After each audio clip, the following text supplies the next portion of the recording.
Game changer திரை விமர்சனம். ராம் சரண், கியாரா அத்வானி, அஞ்சலி, Srikanth, Samuthirakani, Jayaram, S J. Surya, Sunil மற்றும் பலர் நடிப்பில் ஷங்கர் இயக்கத்தில் தமன் இசையில் வெளிவந்திருக்கும் படம் தான் கேம் சேஞ்சர். படம் எப்படி இருக்கு வாங்க பார்க்கலாம். ஆந்திர பிரதேச முதல்வரான ஸ்ரீகாந்துக்கு 2 மகன்கள். அப்பாவுக்கு பிறகு முதலமைச்சர் பதவி யாருக்கு என்பதில் இருவருக்கும் இடையே போட்டி நிலவும் நிலையில புதிதாக பதவி ஏற்கும் மாவட்ட கலெக்டர் ராம் சரண் தனது அதிரடி நடவடிக்கைகள் மூலம் மோசடி பேர் வழிகளை விழிப்பிதுங்க வைக்கிறார்.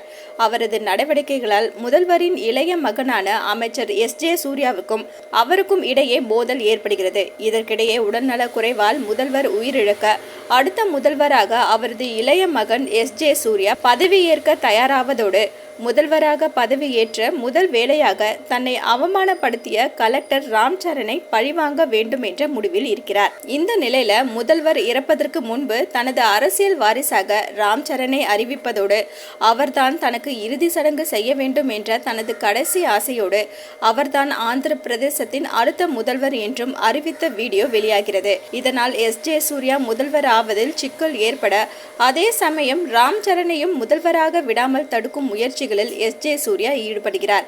இறுதியில் ராம் சரண் முதல்வர் ஆனாரா, அவரை எதற்காக முதல்வர் அரசியல் வாரிசாக நியமித்தார் ஆகிய கேள்விகளுக்கான விடையை இயக்குனர் ஷங்கர் தனது முந்தைய படங்களின் பாதிப்பாக சொல்வதே கேம் சேஞ்சர். மக்கள் பிரச்சனைக்காக போராடும் தலைவர் மற்றும் அரசு அதிகாரிகளின் பலம் என்ன என்பதை வெளிக்காட்டும் மாவட்ட கலெக்டர் என 2 வேடங்களில் அமர்க்கலமாக நடித்திருக்கிறார் ராம் சரண். அப்பா மற்றும் மகன் என 2 கதாபாத்திரங்களில் மக்கள் பிரச்சனைக்காக போராடுபவர். சில காட்சிகளில் கல்லூரி மாணவராக வந்து நடனம் மற்றும் காதல் காட்சிகள் மூலம் இலசுகளை ஈர்க்கிறார். ஹீரோயினியாக நடித்திருக்கும் கியாரா அத்வானி வழக்கமான ஷங்கர் படங்களில் வரும் ஹீரோயின்களுக்கு கிடைக்கும் வாய்ப்புகள் கூட இல்லாமல் சில காட்சிகளிலும் பாடல் காட்சிகளிலும் பயன்படுத்தப்பட்டிருக்கிறார். அப்பா ராம் சரணுக்கு ஜோடியாக நடித்திருக்கும் அஞ்சலியின் கதாபாத்திரம் திரைக்கதையின் திருப்பங்களாக பயணித்திருப்பதோடு அதில் அவர் வெளிப்படுத்திய நடிப்பு திரைக்கதைக்கு பலம் சேர்த்திருக்கிறது. எப்படியாவது முதல்வர் இருக்கையில் அமர வேண்டும் என்ற ஆசையில் வலம் வரும் கதாபாத்திரத்தில் நடித்திருக்கும் எஸ்.ஜே. சூர்யா தனது வழக்கமான பாணியில் நடித்திருந்தாலும் அவரது நடிப்பு காட்சிகளை தொய்வில்லாமல் கடத்த பெரிதும் உதவியிருக்கிறது. முதல்வரின் மூத்த மகனாக அமைச்சர் மாவீரன் மாணிக்கம் கதாபாத்திரத்தில் நடித்திருக்கும் ஜெயராம் தான் வரும் அனைத்து காட்சிகளிலும் ரசிகர்களை சிரிக்க வைக்கிறார். ஒளிப்பதிவாளர் திரு காட்சிகளை கலர்ஃபுல்லாகவும் பிரம்மாண்டமாகவும் படமாக்கியிருக்கிறார். இசையமைப்பாளர் தமன் எஸ்.இன் பாடல்கள் பழைய பாடல்களின் சாயல் தெரிகிறது. படத்தொகுப்பாளர் சமீர் முகமது மற்றும் ரூபன் இருவரும் தயாரிப்பாளர் செலவு செய்தது திரையில் தெரிய வேண்டும் என்ற நோக்கத்தோடு பணியாற்றியிருக்கிறார்கள்.